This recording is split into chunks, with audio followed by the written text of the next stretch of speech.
Perhaps attempting to continue a thread began by Hitchcock, obsessing over his styles and creative choices to the point of navel-gazing, or to use the less tiptoed term, masturbation. The Vertigo concept. I am aware that Vertigo was not considered a Hitchcock classic upon the time of its release, let alone his best film and let alone the best film ever made. So Obsession can seem a bit too much an attempt to mimic a truly legendary film from our perspective, although someone do feel free to enlighten me, was Vertigo's acclaim already in motion at this point in the 1970s? I have considered the use of vertigo as a textual allusion in David Rudkin and Alistair Reid's 1981 telefilm Artemis 81 as indicative of an apparent sea change at that time. The film was literally being lectured upon in an academic context in that film. Obsession, right down to De Palma seizing Bernard Herrmann to score the film, and allegedly angering the legendary composer when recommending he resemble his previous work, is De Palma's most shameless homage to Hitchcock, unless one wants to consider the postmodern satirical sleaze of Body Double, although Body Double trying to distinguish itself from Vertigo does or can feel like De Palma's conscious act of not repeating Obsession again. Who's the obsessed one, Brian? Let's consider. I am. It does take one to know one. Brian De Palma is one of my favourite cinematic artists. I outright prefer him to Alfred Hitchcock, whom I wholly revere also, and have completely obsessed over De Palma's filmography, as many others have, I am aware. Two reactions to that from impassioned film people. Oh hell yeah, Brian is the man. He is the genius and inevitable feeling from any true film fan. Or, oh I see, you're one of those people. Typical De Palma nut, get your priorities straight and sorted, man, just grow up.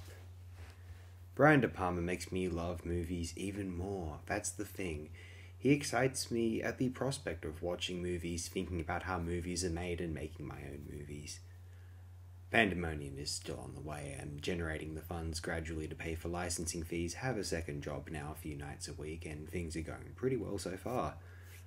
Obsession, as Vertigo had, is almost about a character realizing that they are in a film, a totally paranoid nightmare. Their life has been staged and manipulated in order to compose an illusion. A film which doesn't operate as a logical, airtight screenplay to be read and understood and admired as an act of ordered, sequenced text, but as a film which operates as pure cinematic logic, manipulating an audience's senses, expectations, susceptibilities, and intuition, and having them enjoy a totally inane plot synopsis, as Vertigo's obviously plainly is, and Obsession's possibly even more so, even downright gross, frankly, without spoiling too much anyhow, though one admires being taken by De Palma's trickery, sorcery, or wonders how film geeks can be so taken by this ruse. Hitchcock did it better. And yes, Hitchcock in this instance did. Maybe some of Hitchcock's individual films are better than De Palma's individual films, though I consider very few films to be better than Rear Window, Vertigo, Psycho, or The Birds. I'll bugger off, the effects are good and birds are bloody creepy, dinosaurs descended jerks. Although Phantom of the Paradise, The Fury, Blowout, and Body Double could be competitors if I'm feeling at all audacious ever. Plus John Lithgow, one of the great, somewhat unsung thespians in this medium's history, at his best with De Palma in this Body Double, and especially the mighty, very wicked Raising Cain. De Palma, a genius, treating Hitchcock as a school of thought in and of itself, because it really was, and it took a genius to both see that and have the audacity to try and continue that artistic legacy at all.